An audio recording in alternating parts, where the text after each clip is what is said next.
सभी गोवर्धन, कामदगिरी आदि सभी पर्वतों का अंश लिया गया, सभी संक्रांतियों का अंश लिया गया। और इस प्रकार से चारों युग, 12 महीना, 6 ऋतुएं, सारे मुहूर्त, सारे पर्वत, सारे नद नदियां, समुद्र, सारे तीर्थ, इन सबका एक एक अंश लेकर के मैंने पुरुषोत्तम मास का निर्माण किया। इसलिए यह महीना समस्त महीनों में सबसे श्रेष्ठ है। लेकिन लोग इस रहस्य को तो जानते नहीं थे। सबके एक एक अंश से, अवशिष्टांश से इसका निर्माण हुआ। अवशिष्ट अंश को मल कहते हैं, इसलिए सबने इसे मलमास कह करके गर्हित कर दिया। ये मलमास है। आज दीनबंधु दास जी ने एक बात बहुत अच्छी कही, हमको बड़ी अच्छी लगी। इनके कई बार ये बात बड़ी युक्त कहते हैं। इन्होंने कहा कि लोग बस भले ही इसको मलमास कहें, पर ये क्या कहा था, ये मलमास न होकर मार्जन मास है। संपूर्ण अपराधों का, पापों का मार्जन करने वाला मास है। कितनी अच्छी बात है। भगवान की उपासना से सारे पापों का परिमार्जन हो जाता है। इस मास का निर्माण भगवान ने हिरण्यकशिपु को समाप्त करने के लिए किया, क्योंकि हिरण्यकशिपु ने ब्रह्मा जी से वरदान मांग लिया था कि मैं दिन में नहीं मरूं, रात में नहीं मरूं, 12 महीने में न मरूं। इसलिए इस अतिरिक्त मास बनाया गया।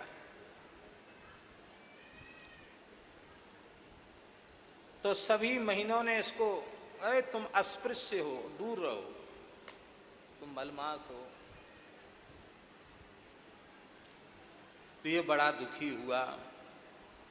बद्रीनाथ भगवान सुना रहे महाराज जी ये कथा। बोले ये मलमास मेरी शरण में बद्रिकाश्रम आया, दंडवत पतितो भुवि। साष्टांग प्रणाम किया इसने और रोते हुए कहा कि महाराज, जब हम किसी काम के ही नहीं, किसी मतलब के ही नहीं, तो हमको व्यर्थ में बनाया ही आपने क्यों? जब हम सब प्रकार से हीन हैं, त्याज्य हैं, किसी काम में उपयोगी नहीं है, तो हमको आपने बनाया ही क्यों? हे भगवान,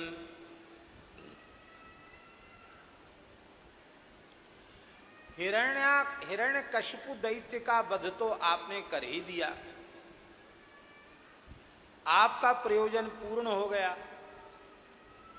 तो मुझे भी आप समाप्त कर दीजिए।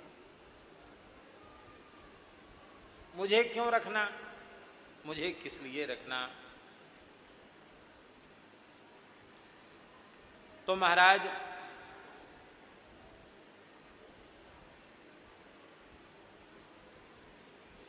शुभ कर्मणि वर्जितम ही माम निरधीशम मलिनम सदैव तैहि अवलोकयतो दयालुता क्वगता तेद्य कठोरता कथम।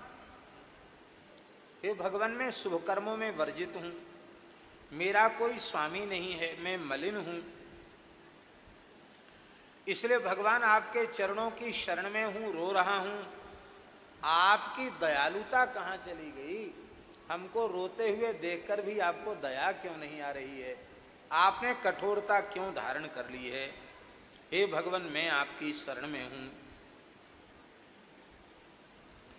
हे भगवान, जैसे द्रौपदी की रक्षा आपने की थी, ऐसे ही आप हमारी रक्षा करें। जैसे यमुना के विषैले जल को पीने से ग्वालवाल मृत्यु को प्राप्त हो गए थे, गायें मृत्यु को प्राप्त हो गई थी, उनकी रक्षा आपने की थी, ऐसे आप हमारी रक्षा करें। इस प्रकार से भक्तों की रक्षा के कई उदाहरण इसने प्रस्तुत किए। भगवान बोले, देखो मेरे धाम में, मेरी चरण शरण में आकर के जीव को फिर दुखी नहीं होना पड़ता। अब तुम दुखी मत हो। हम यहां से तुमको वैकुंठ लेके चलते। तो नारायण भगवान ने इस महीने को, अधिमास को लेकर के वो वैकुंठ गए। वैकुंठनाथ भगवान से कहा कि भगवान ये समस्या है, आप इसका समाधान करो, इनके साथ न्याय करो। समस्या यही है कि न मे नाम न मे स्वामी नहीं कश्चिन ममाश्रया, न मेरा नाम है, न मेरा कोई स्वामी है, न मेरा कोई आश्रय है। इसलिए तस्मा निराकृत सर्वै साधु सुकर्मणः, इसलिए सबने हमको निकाल दिया है, निराकृत कर दिया है, आप हमारा समाधान करें। और भगवान हमें समाधान भी नहीं चाहिए, क्या चाहिए?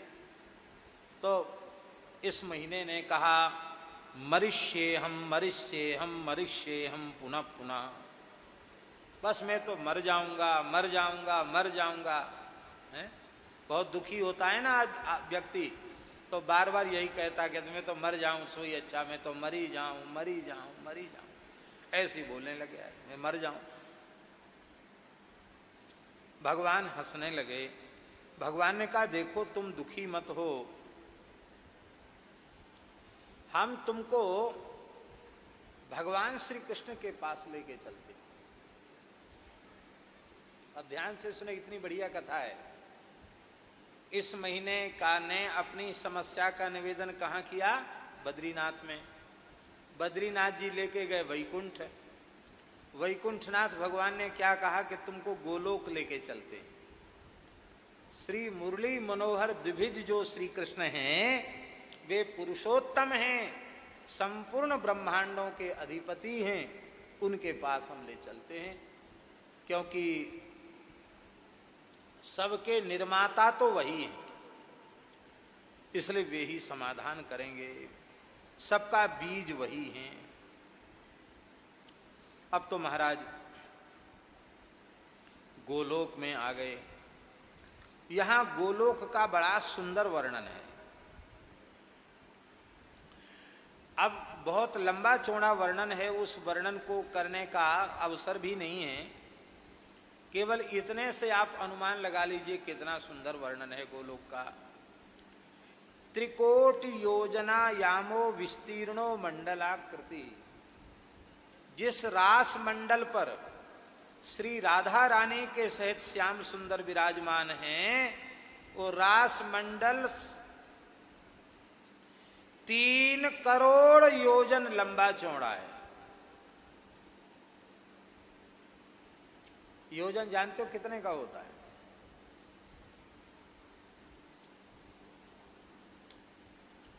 एक योजन में 4 कोस होते हैं।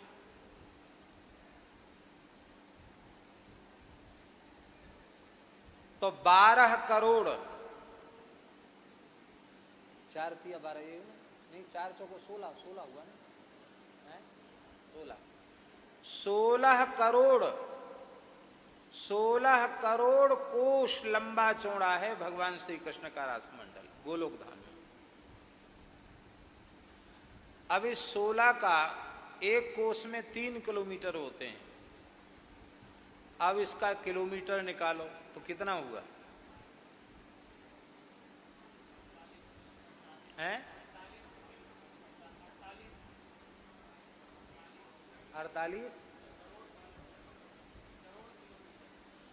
48 करोड़ किलोमीटर लंबा चौड़ा रासमंडल है। इतना तो रासमंडल है जिस पर ठाकुर जी का नित्य रास होता है। ऐसा दिव्य गोलोक धाम, वहां न आदि है, न व्याधि है, न जरा है, न मृत्यु है, न जन्म है, न शोक है। वह पूरा का पूरा धाम सच्चिदानंद स्वरूप है, ज्योतिर्मय, परम प्रकाश युक्त है। और महाराज जी एक बात और लिखी है, उस गोलोक के दाहिनी तरफ वैकुंठ है जो 50 करोड़ योजन विस्तार वाला है, और उसके बाईं तरफ शिवलोक है, वह भी 50 करोड़ योजन विस्तार वाला है। वैकुंठ में सब चतुर्भुज हैं, पीतांबरधारी हैं, और शिवलोक में सब अर्धचंद्र लसद्भाला शूल पट्टिस पाणया, सब अर्धचंद्र का मुकुट धारण किए हुए, सब त्रिशूल लेकर के, सभी के जटाओं में गंगा जी हैं, सभी तीन नेत्र वाले, शंकर जी के पार्षद सब शंकर जी के जैसे, अब विष्णु भगवान के पार्षद सब विष्णु भगवान के जैसे हैं। ऐसे दिव्य गोलोक धाम में राधा रानी के सहित श्री कृष्ण किशोर अवस्था में विराजमान है। 16 वर्ष की सी अवस्था में भगवान विराजमान है। बड़ा सुंदर भगवान के स्वरूप का वर्णन है। भगवान गोलोकाधिपति श्री कृष्ण ने बद्रीनाथ भगवान और वैकुंठनाथ भगवान का समादर किया। अरे बोले, आप तो मेरे अपने ही स्वरूप हैं, आपने बड़ी कृपा की, आप पधारे। ये कौन महाशय आपके साथ में हैं, बड़े दुखी हैं, क्या बात है? तो सारी बात नारायण भगवान ने गोलोकाधिपति श्री कृष्ण को बता दी और कहा कि महाराज ये बात है। अब ये कथा ध्यान से सुनना, ये कौन किसको सुना रहा है? बद्रीनाथ भगवान तो नारद जी को सुना रहे हैं और भगवान श्री कृष्ण ये कथा पांडवों को सुना रहे हैं।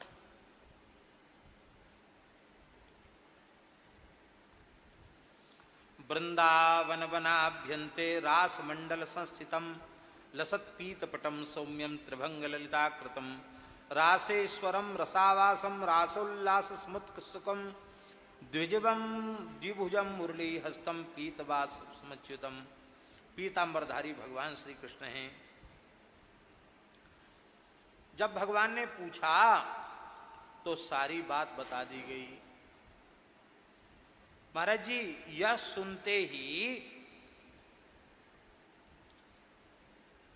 भगवान द्रवित हो गए। भगवान के सामने कहा गया, इसमें कोई संक्रांति भी नहीं है, इसको लोग मलमास कहते हैं, इस महीने का कोई स्वामी नहीं है, ये सभी कर्मों में वर्जित हैं, ना शादी ब्याह होवे, न कोई नया काम धंधा होवे, तो काहे को इसको बनाया? बेचारा बड़ा दुखी है, आप इसके साथ न्याय नहीं कर रहे हैं, आप न्याय कीजिए इसके साथ। भगवान श्री कृष्ण उठे, गोलोक विहारी श्री कृष्ण उठे और उठ करके भगवान ने अपने दाहिने हाथ से इस अधिमास का हाथ पकड़ लिया, हाथ पकड़कर उठाया और उठाकर अपने हृदय से लगाया और बोले कि आज से तुम्हारा जो मास है वह मेरे नाम से प्रसिद्ध होगा। मैं गोलोक विहारी पुरुषोत्तम हूं और मैं अपना ही स्वरूप तुम्हें प्रदान कर रहा हूं। आज से तुम्हें जो मलमास कहेगा उसको पाप लगेगा। मलमास नहीं कहना, आज से अब तुम पुरुषोत्तम मास हो गए। ऐसा कह करके भगवान ने उसको हृदय से लगाया और कहा कि संपूर्ण पापों का नाश करने वाला है, यश देने वाला है और दरिद्रता का नाश करने वाला है।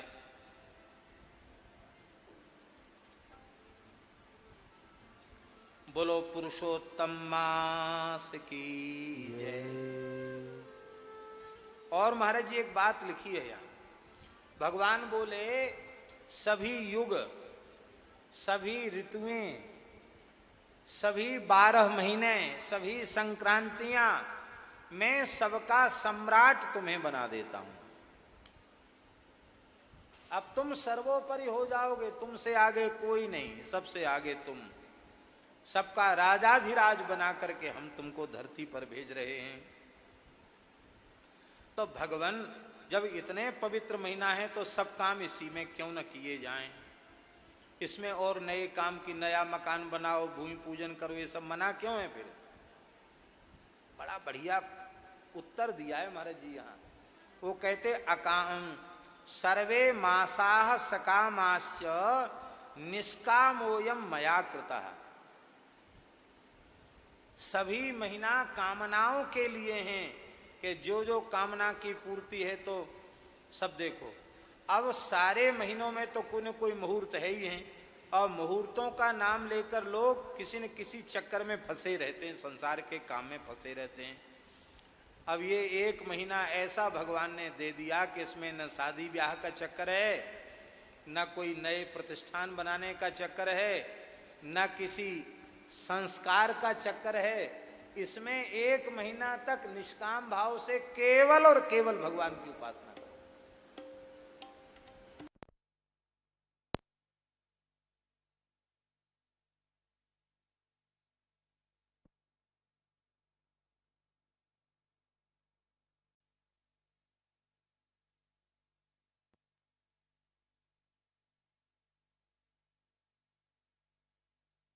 काम ही है तो क्या वह पुरुषोत्तम मास का सेवन न करे? बोले अकामः सर्व काम हो, वा अकाम हो अथवा सर्व काम हो, सकाम हो अथवा मोक्ष काम हो, जो इस अधिमासम प्रपूजयेत उसके सारे पाप नष्ट हो जाते हैं। मामे वैश्यत्य संशयम, वह मुझे ही प्राप्त होता है, इसमें कोई संदेह नहीं है। इसलिए चाहे ब्राह्मण हो, क्षत्रिय हो, वैश्य हो, शूद्र हो, ब्रह्मचारी हो, वानप्रस्थी हो, गृहस्थी हो, यति हो, चारों वर्ण और चारों आश्रमों के लोगों को पुरुषोत्तम मास आने पर विशेष रूप में व्रत करना चाहिए।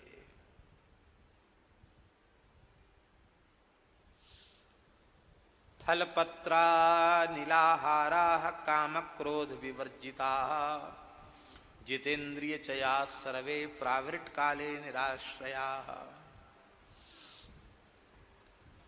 कहते ऐसे कठोर साधन करने वाले, हवा पीकर रहने वाले, पत्ता खाकर जल पी करके रहने वाले, कठोर ठंडी गर्मी बरसात सह करके कठोर तपस्या करने वाले लोगों को हजारों वर्षों तक तप करने से भी जिस गति की प्राप्ति नहीं होती है, वह दिव्य सद्गति पुरुषोत्तमस्य भक्तास्तु मास मात्रेण तत्पदम, उतना सब 1 महीने के ही नियम से प्राप्त हो जाता है, इसमें कोई संदेह नहीं है।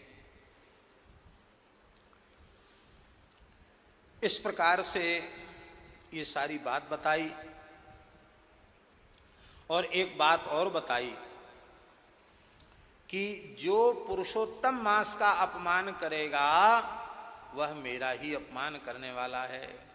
मैं सारे पापों का तो नाश कर दूंगा, किंतु पुरुषोत्तम मास का तिरस्कार करने वाले के पाप का नाश नहीं करूंगा।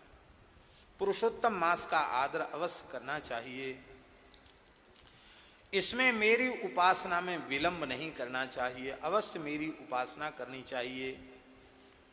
कोई मनुष्य बहुत दुखी है, दरिद्र है, रोगी है, व्याधि से युक्त है, कोई काम उसका बनता ही नहीं, बनते बनते बिगड़ जाता है, तो यह पक्की बात है कि उसने पूर्व जन्म में पुरुषोत्तम मास का तिरस्कार किया होगा, उसी का परिणाम इस जन्म में वो भोग रहा है। इसलिए इस जन्म में उसे पुरुषोत्तम मास का ठीक से अनुष्ठान कर लेना चाहिए, जिससे पूर्वकृत पाप का नाश हो जाए और वो ठीक से अपने मार्ग पर चलने लग जाए। ये बात लिखी हुई है यहाँ।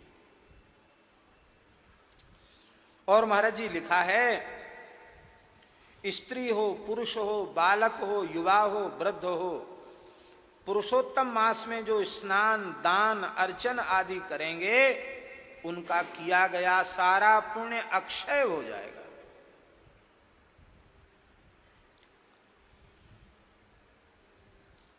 यह महीने को मैंने अधिकार दे दिया है, भगवान कह रहे हैं, पुरुषोत्तम मास हमने तुम्हें पावर दे दिया है, अधिकार दे दिया है। तुम्हारी जो उपासना करे उसकी कोई कामना अधूरी मत छोड़ना, सब काम उसके पूरे कर देना। ऐसा कहकर भगवान ने पुरुषोत्तम मास को धरती पर पुनः भेज दिया, उसे समाप्त नहीं किया, अपितु अपना स्वरूप देकर के धरती पर भेज दिया।